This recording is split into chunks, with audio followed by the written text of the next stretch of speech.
What's going on, guys? 2015 Kia Soul 2.0. It's a plus model. I'm gonna try to go through this as fast as I can. I already did it, but I'm doing the hood lift supports on the car. As you can see, I already installed them. I'm gonna go a quick review of what I did. You need a flathead like this, a small one, because the little springs in there. Well, it's a little metal clamp. Just pop it off. But okay. I did put a piece of wood here from the center here to the top of the hood, just to hold it up, because it would not stay up, of course. And they do get greasy when they explode, like as you can see. But anyways, go ahead and just start here on the old ones and just pop that clip off. Don't pop it all the way off, just pop it up and slide it up to the top at least, because it holds the ball joint secured. So once you pop it up, this will fall down. Same thing for the bottom.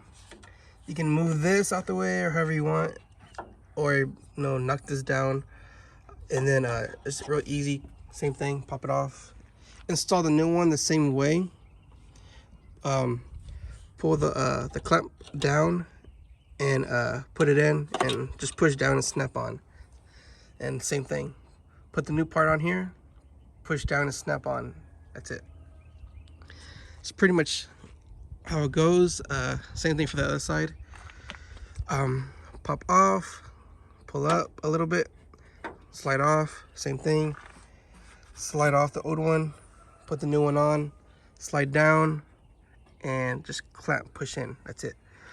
And let me see real quick. I'm gonna show you.